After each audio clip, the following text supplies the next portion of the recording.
मित्रों नमस्कार। आप सभी का हमारे YouTube चैनल आनंद कृष्णा पे हार्दिक स्वागत है। मित्रों, जैसा कि आप जानते हैं कि हम अपने YouTube चैनल के माध्यम से आप सभी को आध्यात्मिक ज्ञान के अनछुए पहलू से परिचित कराते रहते हैं। इसी ज्ञान के संदर्भ में हम एक अनछुए प्रश्न को आप सबके सामने प्रस्तुत करने जा रहे हैं, जिसका उत्तर पाने के लिए हमारे कई मित्र कई दिनों से लंबी प्रतीक्षा में लगे हुए हैं। मित्रों, प्रश्न ऐसा है कि बहुत जमीनी स्तर पर हम इसकी व्याख्या कर सकते हैं। प्रश्न तो बहुत साधारण है और जमीन से जुड़ा हुआ है, लेकिन माया के गुणों से क्षोभित मनुष्य ऐसे प्रश्न को बारीकी से नहीं देखते और संसार के थपेड़े के कारण देखना भी नहीं चाहते, न ही उस पर विचार करते हैं। प्रश्न है कि एक मनुष्य के जन्म लेने के लिए माता का 23 क्रोमोसोम और पिता का 23 क्रोमोसोम आवश्यक होता है। तो एक मनुष्य में 46 क्रोमोसोम्स पाए जाते हैं, जिसमें 23 पिता के और 23 माता के होते हैं। इसकी व्याख्या आपको बहुत तरीके से वैज्ञानिक ग्रंथों में भी मिल जाएगी, लेकिन वह एक सीमित ज्ञान होता है क्रोमोसोम के विषय में।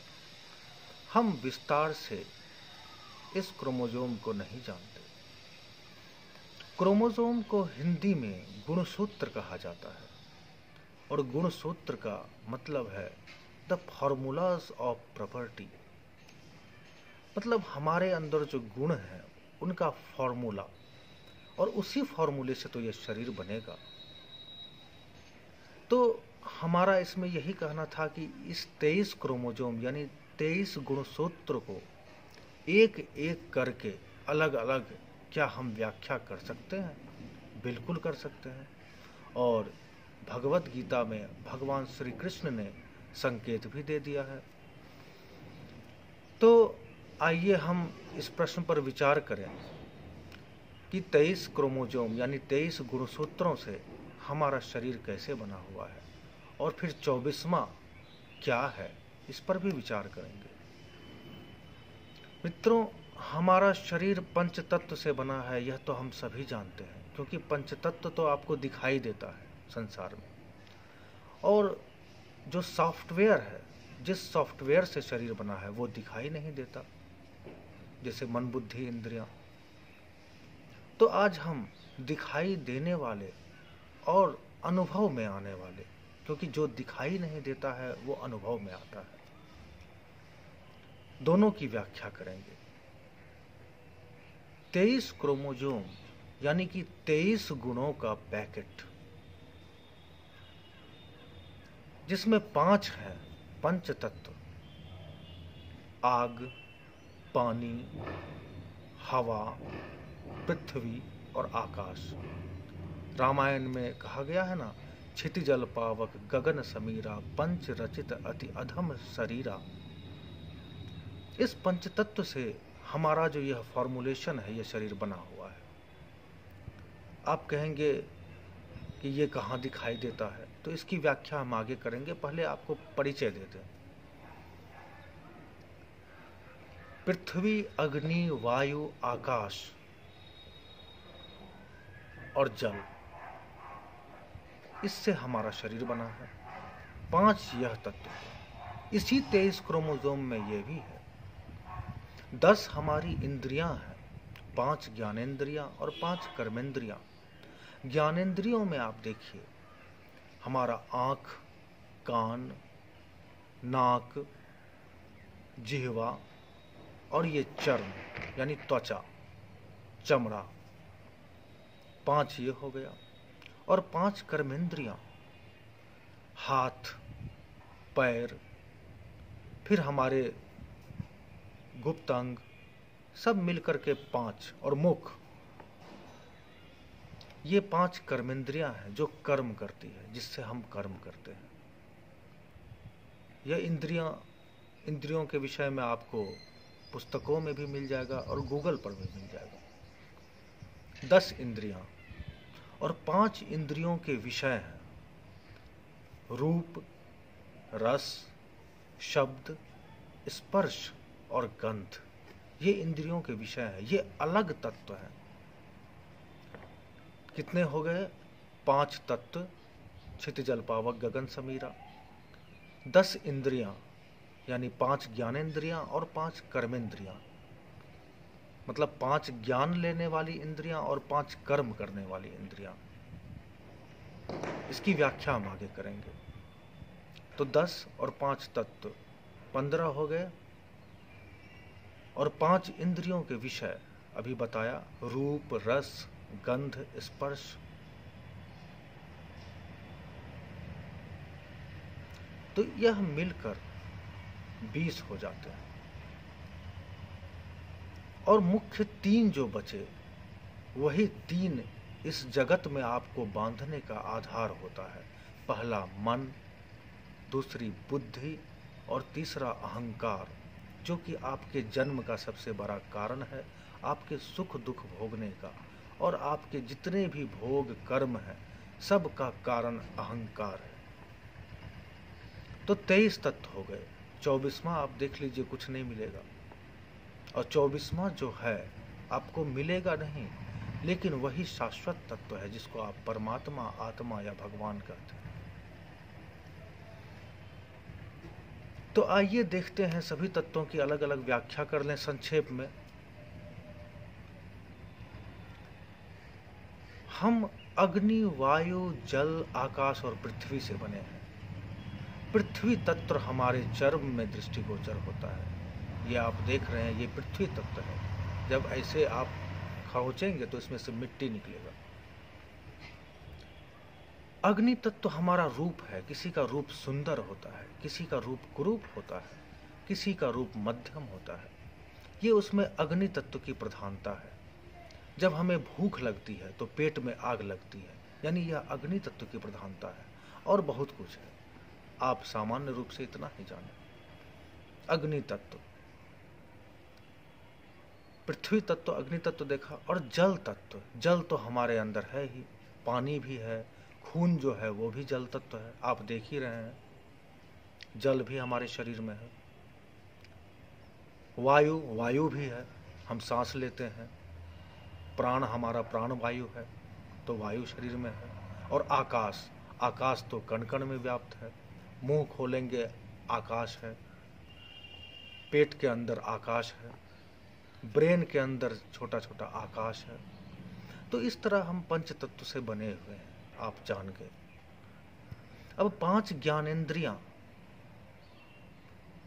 हमारे देखने की शक्ति आंख, हमारे सुनने की शक्ति मतलब देखने वाला क्रोमोसोम, सुनने वाला क्रोमोसोम, सूंघने वाला क्रोमोसोम, स्वाद लेने वाला क्रोमोसोम, स्पर्श करने वाला क्रोमोसोम, ये 5 ज्ञानेंद्रियां हैं। कर्मेंद्रियां, हस्त हाथ से कर्म करते हैं, पांव पांव से कर्म करते हैं, मुख मुख से खाते हैं, कर्म करते हैं, और फिर अपने टॉयलेट बाथरूम वगैरह सब कर्मेंद्रियां हैं। जितने भी हमारे कर्मेंद्रियां हैं वो सब आप देख सकते हैं, वो तो दिखाई देने वाला है। तो 5 कर्मेंद्रियां, 5 ज्ञानेंद्रियां, 10 इंद्रियां हुई। इंद्रियां का मतलब जिससे हम काम लेते हैं, वो एक माध्यम है काम लेने का। तो पंचतत्व और 10 इंद्रियां 15 और 5 इंद्रियों के विषय। अब इंद्रियां काम लेगी तो उसका कुछ सब्जेक्ट होगा ना, कुछ विषय होगा। तो आंख का रूप, हम रूप देखते हैं आंखों से। नाक का गंध, हम गंध सूंघते हैं नाक से। कान से श्रवण, हम सुनते हैं कान से। मुंह से शब्द, मुंह से बोलते हैं, शब्द निकालते हैं, वर्ड्स, शब्द बोलते हैं। और चर्म से स्पर्श, हम चमड़े से स्पर्श करते हैं। तो 5 इंद्रियों के विषय रूप, रस, गंध, स्पर्श और स्वाद।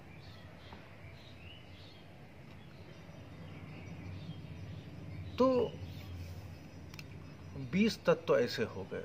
अब 3 तत्व की व्याख्या हम करेंगे। ये तो छोटे छोटे तत्व हुए, ये मध्यम तत्व हैं, और उत्तम तत्व जो हैं, जो हाई क्वालिटी के हैं, जिससे कि सारा शरीर चलता है, जो आपके जीवन का आधार है, सारा सुख दुख, सारी आपके सफलता का कारण, आपका लक्ष्य, आपका एम्बिशन, सारा इसी पर निर्भर करता है। आपका किसी के साथ संबंध इसी पर निर्भर करता है। पहला है मन। मन का नेचर देखिए, ये अलग क्रोमोसोम है। ये टर्बुलेंट होता है, टर्बुलेंसी इसका स्वभाव है। अभी यहाँ तो इस डाल पर, उस डाल पर, वो डाल बदलना चाहता है।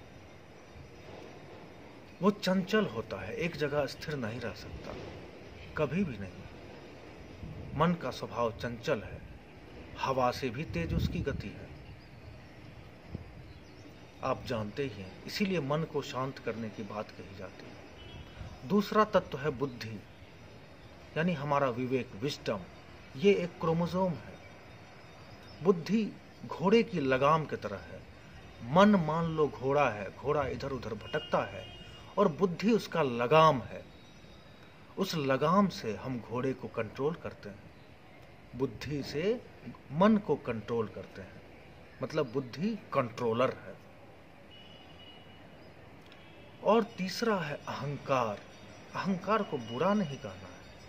अहंकार का मतलब मैं हूं, मैं अपना परिचय जिस तरह से जानता हूं, वास्तव में मैं वो नहीं हूं। मैं तो शुद्ध बुद्ध आत्मा और ब्रह्म भगवान का अंश हूं। मैं ना मन हूं, ना बुद्धि हूं, ना अहंकार हूं। यही अहंकार आपके जन्म और मृत्यु का बखेड़ा है, सबसे बड़ा कारण है। आप स्वप्न में जाते हैं, सपने देखते हैं, यही अहंकार उसका कारण होता है।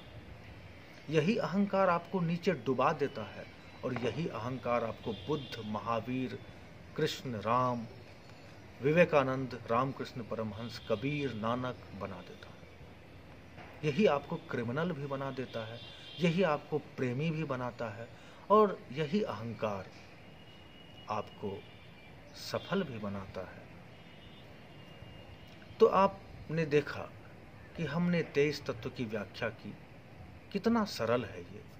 कोई भी सच्चा ज्ञान बहुत ही सरल होता है।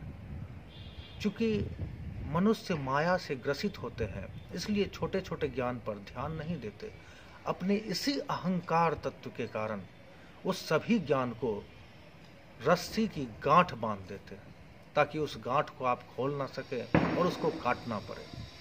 और एक बार किसी रस्सी में गांठ पड़ गई तो वो गांठ कभी नहीं हटता। रस्सी को काटेंगे तो रस्सी बर्बाद हो। इसलिए ज्ञान का जो सिस्टम है, ज्ञान का तंत्र, वो अधिकाधिक बर्बाद होता चला है, क्योंकि ज्ञान को लोगों ने सरलता से नहीं लिया, ज्ञान को कॉम्प्लेक्स बना दिया। आप देखिए, इसी 23 क्रोमोसोम से हम लोग बने हैं। पंच तत्व, 5 ज्ञानेंद्रियां, 5 कर्मेंद्रियां, 5 इंद्रियों के विषय 20, मन, बुद्धि और अहंकार 3, 23, और कुछ नहीं।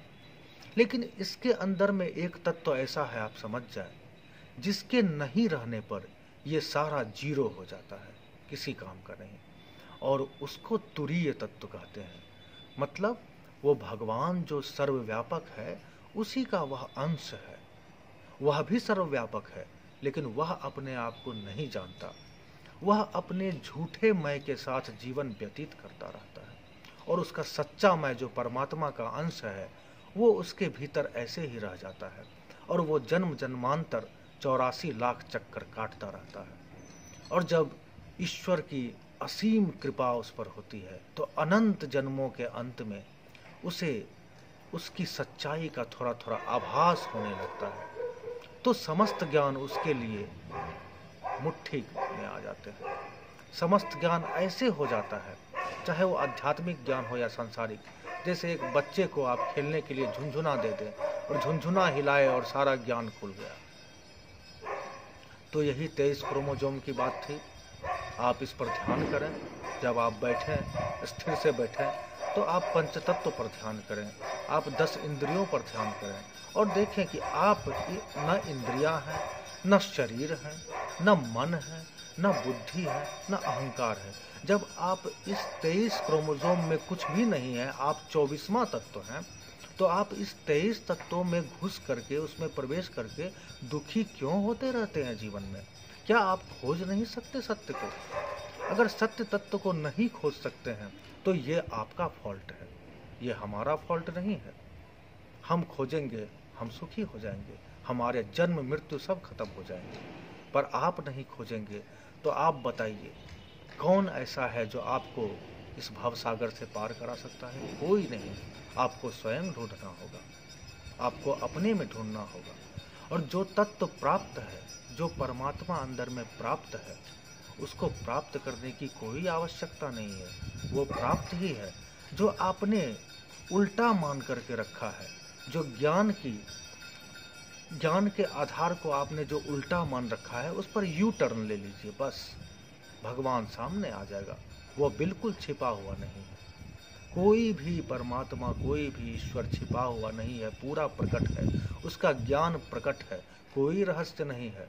आपको भगवत गीता में रहस्य भरा हुआ है, कह कह करके कई संतों ने, कई तथाकथित कृत्रिम लोगों ने आपको भड़काने का प्रयास किया और आपने भगवत गीता को पढ़ना ही छोड़ दिया। मात्र 700 श्लोक हैं, सारा चीज उसमें दिया हुआ है। अगर आप उसको पढ़कर आत्मसात करें और कहीं नहीं समझ में आए तो हमसे पूछें, तो आपको पता चलेगा कि भगवत गीता का ज्ञान कितना सरल है। और ऐसे ऐसे छोटे छोटे क्रोमोसोम वाले ज्ञान उसमें भरे पड़े हैं। केवल देखने की आवश्यकता है, अपने आप को समझने की आवश्यकता है। और इस 23 क्रोमोसोम में फंसने के बजाय आप इससे अलग होकर के संसार को दृष्टा भाव में जब देखने लगेंगे, तो आपको पता चलेगा कि ये सुख और दुख दोनों आपको नहीं हो रहे हैं, ये तो किसी और के हैं। आप तो हमेशा सुख स्वरूप, आनंद स्वरूप, प्रेम स्वरूप हो। मित्रों, इस विषय पर तो आज हम इतना ही कहेंगे।